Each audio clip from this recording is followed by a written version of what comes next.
Не каждый день дети сталкиваются с такой ужасной ситуацией. Тем не менее, это случилось с детьми, которые играли на улице в Канаде в один прекрасный теплый день, когда они увидели то, что требовало их немедленного вмешательства.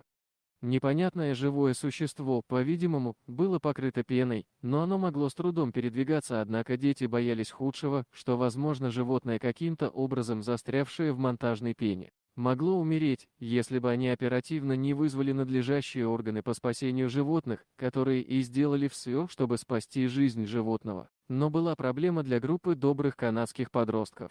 Они любили животных, но понятия не имели, с каким существом они имеют здесь дело. Это могла быть как маленькая собака или кот. Или это мог быть скунс или зараженный бешенством енот, что представляло опасность для здоровья самих детей.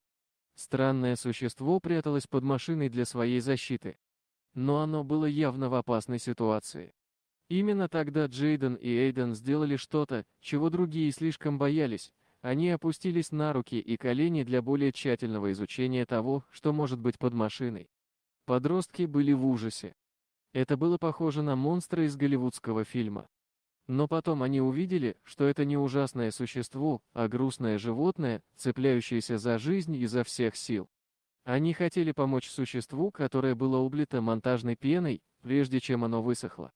Но они не знали, с чего начать, поскольку существо едва могло двигаться. Они пытались выманить животное из-под машины едой. Это не сработало. Поэтому им пришлось все-таки залезть под машину и осторожно вытащить существо из-под автомобиля. Тем временем Джейден нашел коробку. Они положили в него пенистое существо, а затем позвонили семье Эйдана, чтобы узнать, что им делать дальше. Поскольку мать Эйдана была такой же большой любительницей животных, как и ее сын, она наказала своему сыну срочно спешить с этим существом в клинику для животных. Она знала, что они попытаются спасти жизнь существа, не выставляя счет семье.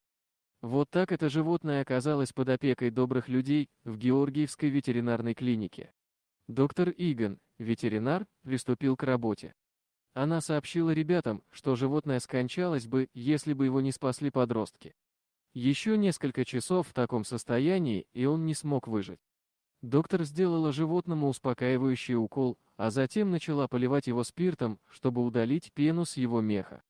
Наконец стало ясно, что это была не собака или кошка, а белка. Это заняло около часа. На коже бедной белочки частями не осталось меха, и она была в ссадинах, но в итоге четвероногая выглядела не так уж и плохо, сказал доктор Иган. Когда белка проснулась, она была не очень подвижной и казалась очень уставшей. Поскольку животное было в приемлемой форме после таких испытаний, доктор Иган решил, что через несколько дней реабилитации в клинике белочка сможет набраться сил и ее можно будет выпустить в природу. Дорогие друзья, если вам понравился ролик, не забудьте поставить лайк, а также подписаться на наш канал, где найдете еще много интересного, и не забудьте нажать на колокольчик и оставить комментарий.